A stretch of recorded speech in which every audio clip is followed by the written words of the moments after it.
Inclusion is a design mindset. Design for everyone because it's right, not because it's required. This idea that accessibility might be a part of this, it's not the entire thing. It's for thinking about how we design for those with age, ability, and situation, culture, all those different things as in a mindset. Sometimes exclusion is temporary and sometimes it's situational, which is something that really made me think about this further. It's not just for those who need this because of their abilities, but those who actually might be in certain situations, like we were describing earlier with yourself after having a wee baby.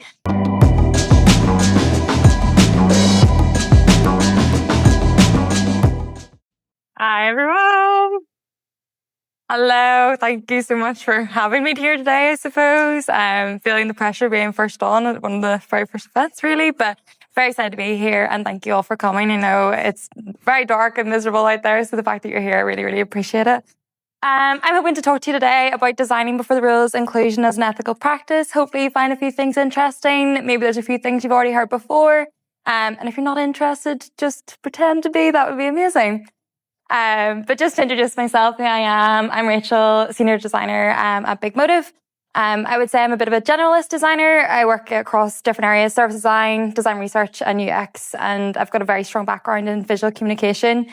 And really, a lot of the work that I do solves complex problems in health, sustainability, and public services. How did I end up here today? Dima reached out to me on LinkedIn after the Belfast Tech Week Awards, which is crazy that I even won them because there's so many talented folk here.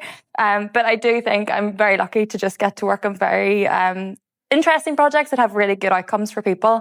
And that's really probably how I got there. But very excited to be here. And thank you, Dima, for the opportunity and for reaching out to me. So to tell you a wee bit about Big Motive, who we are, who I work for. Big Motive are a design and innovation studio based up here in Belfast. We work across the whole island of Ireland to America, to the UK and beyond. And we're very much about creating thoughtful solutions for people and planet. We partner with organisations to think big about designing positive futures and solve many of society's urgent problems using design. So I wouldn't really be focused on one area. It's very much looking at lots of different things and using design to help solve some of those complex problems. And just to touch on some of the teams, so you might see some folk here in the back, but we're a multidisciplinary team of designers, researchers, strategists, project managers, and we all come from very different backgrounds as well. So I definitely think that helps us create some really good solutions together. And at Big Motive, we very much believe that inclusion is a design mindset. Design for everyone because it's right, not because it's required. This idea that accessibility might be a part of this, it's not the entire thing. It's for thinking about how we design for those with age, ability, and situation, culture, all those different things as in a mindset. And at Big Motive, it's very much a mindset that's baked in at Big Motive. We do a lot of work in services that face the public, covering everything from health to sustainability. And we don't use it as a tick box at the end. We very much bake it into our processes from the get-go. I would be mad, we were talking about this right before I came in, I'd be mad to not mention this reference from Microsoft Inclusive Design without sharing this resource. So if you haven't seen this before, please do go have a nosy. But whenever it came to looking into doing this work and really learning from other things that are out there, the key thing that came from this resource was that sometimes exclusion is temporary and sometimes it's situational, which is something that really made me think about this further. It's not just for those who need this because of their abilities, but those who actually might be in certain situations, like we were describing earlier with yourself after having a wee baby. So for example, for touch, it may be that someone has one arm, but it also could be in that temporary space where there's an arm injury, or they could be a new parent who is doing things one-handed for a wee while. And beyond that, maybe for those who in regards to speaking, you're non-verbal, but maybe for a short term you have laryngitis, or maybe there's actually a heavy accent. So thinking about inclusivity in that way. And the key message, I suppose, here is solve for one, extend to many. Really, with thinking of inclusivity as this mindset, you are solving a lot of problems, not just for those who really need it, but for those in different situations as well. So I'm going to talk through a few stories of how at Big Motive I've been involved in using inclusion in action. One being physical inclusion, so rethinking reach for stroke patients. We were involved with a project with BioLiberty, who are all about creating rehabilitative robotics to help people who have experienced a stroke get their sort of movement back in their hand. So the idea of this, whenever it came to sort of thinking about that physical reach, whenever it came to this sort of situation, we were sort of thinking, how does actually someone, how does someone who has limited dexterity, how do they interact with an interface? Because we were designing an interface for their rehabilitation to go with their glove. So very much thinking about the buttons, large buttons, having to have them bigger so that they can reach for those. And if someone has their left hand or their right hand, being able to personalise settings so that they can move these about. Very unconventional ways of thinking about it whenever it comes to screen design. Mightn't always look the most beautiful way whenever you want everything to be sitting perfect, but it actually helps whenever it comes to using this device and using the screen with it. And then beyond this, we actually worked with the BioLiberty guys to think, how do we actually design a product whenever you are using one arm, it needs to have a stand and the physical side of that. Story 2, thinking about visual inclusion. So when helpful design becomes a hurdle, we've designed a lot of websites at Big Meetup, we design a lot of app interfaces, and we find that a lot of the time, sometimes our clients want to make that button sticky, have that sticky header, have this here, and we always have to put up a bit of a fight to say, sorry, we really wouldn't want you to have that, because whenever it comes to having those easy to reach things, whenever it comes to Zoom, you then are obstructing the vision of a user. So being able to have it in this way and think about the overall need that we need a user to be able to actually access information. They can find and use a button in a different way. It doesn't have to be stuck. And what are the sort of ways that we can go about this? And my third story, which I'm going to dive into a wee bit more, is thinking about when frictionless turns dark, and thinking about that cognitive inclusion. So whenever it comes to kids, has anyone in the room designed a product for a child before, or thought about them as an audience? Maybe not a direct audience, but maybe a few. Yeah, a few. Nice. So really thinking about this frictionless design. Obviously, as UX designers, we tend to want to make things flow quicker. We want them to be able to access things. We don't want there to be friction in the way. And I'm going to dive a wee bit more into this sort of story, but sometimes you need to have a wee bit of friction there whenever it comes to a certain user group. So thinking about kids here, and this story about what dangers could happen here. The credit card bill could be racked up for the parent, they don't even know. But this leads me on to a project that we worked on with the Information Commissioner's Office, and it was all about thinking and being inclusive whenever it comes to having children, young people, and even parents as a user group. Has anyone worked with the Children's Code design guidance before, or heard about the Children's Code? Okay, cool, that's cool. That's a new thing maybe today. And that's completely fine. So really, what is the Children's Code? The Children's Code is basically a regulation which is about putting digital services likely to be accessed by children first, and really thinking about the best interest of the child first, So, apologies. And I would love to tell you that I have a very clear list of all the things that would say that the best interests are, but it's a very grey area. So put simply, the best interest of the child, or whatever is best for the individual child. And I know whenever I give you that advice, you're probably like, what do I do with that as a designer? And this is one of the big issues that we found whenever it came to this work, that there's a lot of grey areas in this, because there's so many different situations that kids might be in. They may have different abilities, they may be at different development ages, and so on. But I'll dive into this more. I do have some good principles that will help you guide through if you ever are working with children. But to come back to the ICO and the children's design guidance, you're probably, even if you don't have children as a main user group at the minute, or maybe they aren't like your primary or secondary audience, there is a chance that a child may be able to access your service. So it might surprise you actually how long some children and what age they are whenever they are accessing.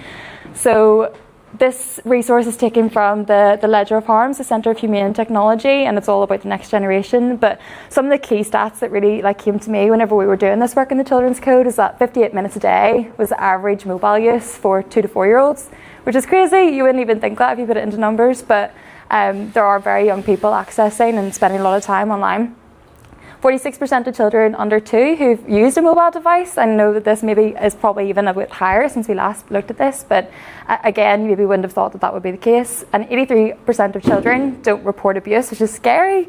So it's really in our sort of best interest to make sure that we are putting the right safeguarding measures in place and thinking about children whenever we are designing. And 77% of teens get their news from social media. So the amount of, particularly with AI and fake news out there is a lot of stuff going out there that is actually a wee bit scary, that they might think that is real. And obviously as designers, it's never really our intention to go about designing these things this way. We want to design the best thing for our users. And really it is this idea that, you know, we might have the best of intentions, but behind some of these design decisions there might be some hidden harms. You know, algorithms that were set up for connection and personalization have actually led to children being exposed to quite harmful content. Or it might even be the sense of like that frictionless design leading to something that a child has consented for something that they shouldn't do. And why it matters, you know, I'm sure you've seen lots of stories online about online homes for children. I won't dive into this in too much detail, but it's that idea that we sort of have a place to sort of help here as designers, which we might not always think. But particularly with the Children's Code, this is something that will help here. So the Children's Code is centred around 15 standards, all about promoting inclusion and protection. They are initially directed towards those from a more data protection point of view, so very legal language.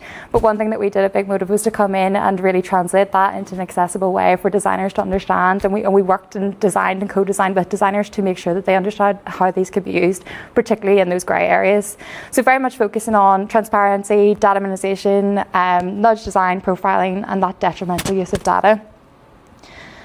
Beyond this, at Big Motive as well, because that was very much from a data point of view, we wanted to dive into ourselves. How can we learn from other people in the industry to create our own design principles and process for designing with children and young people?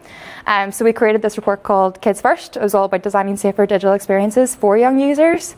And it's centred around 4 principles. So the first one is around trust.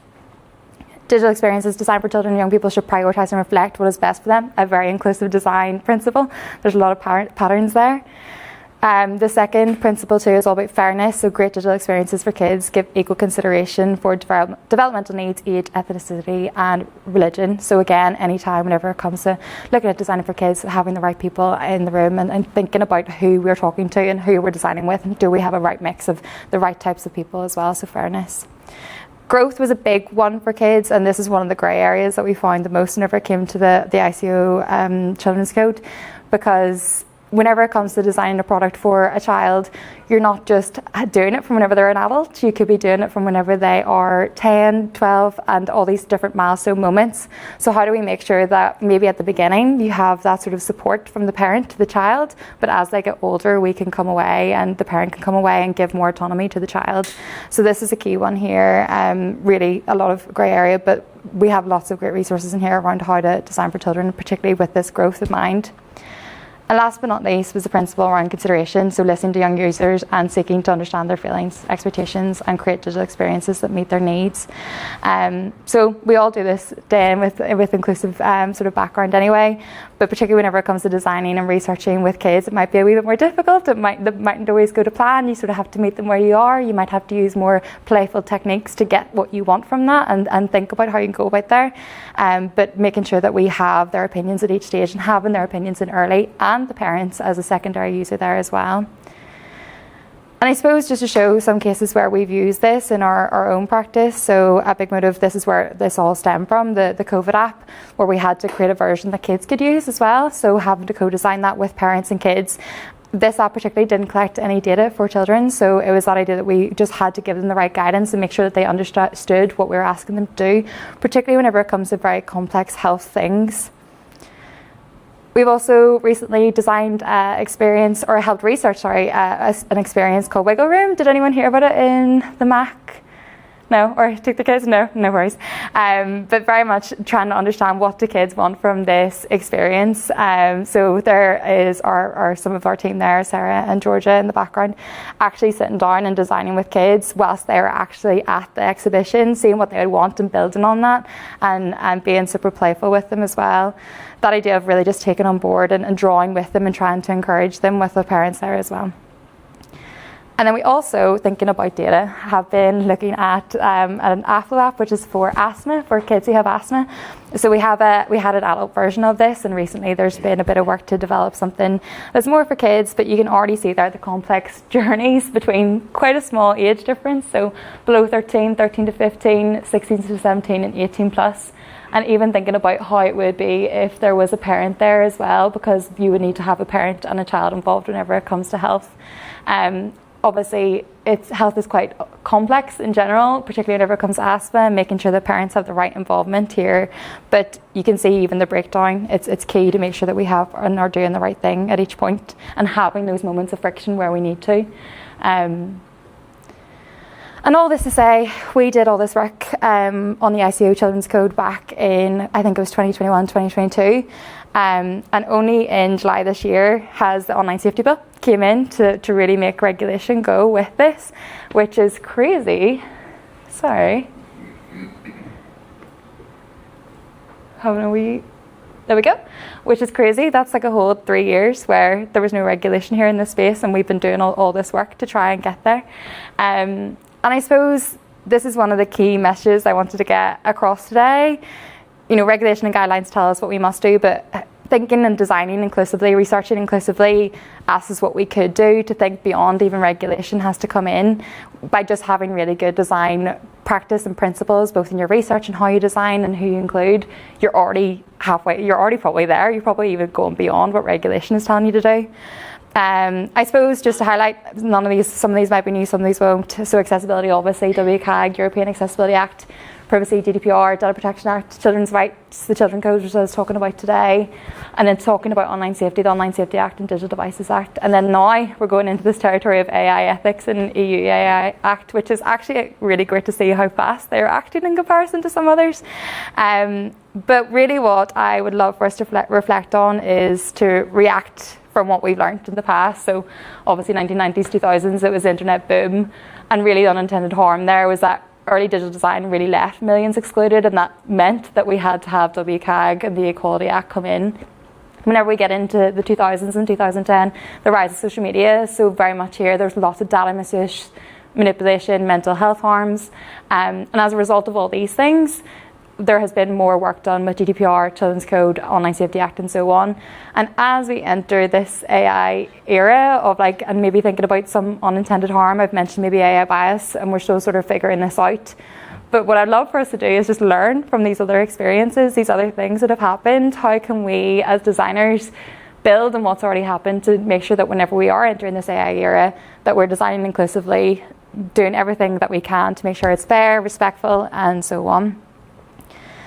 So yeah, very much as a statement, regulation reacts, inclusion anticipates, and I would love for us all to keep looking forward and anticipate what might be coming next. And don't wait for regulation, lead with inclusive design in general. So using those lovely principles of trust, fairness, growth for children and consideration. And that is me. I was hoping if we had time to do a wee activity together. Dima, do we have time? Do we? How long do we have? 3 minutes? Okay. I suppose what we could do then for 3 minutes, and I'd love for us to just get chatting, is to maybe reflect on where we could design more inclusively, maybe what's one win and what's something that we could do better next time. So somewhere where you're doing well and one thing that you would maybe improve next time. I know for me, even though I've talked a lot about how we bake things into our practice, there's still loads of areas that I would love for us to do better in. So maybe we can get into sort of just groups and have a bit of a discussion ourselves, if that sounds good. Yeah? Perfect. Thank you so much, everyone.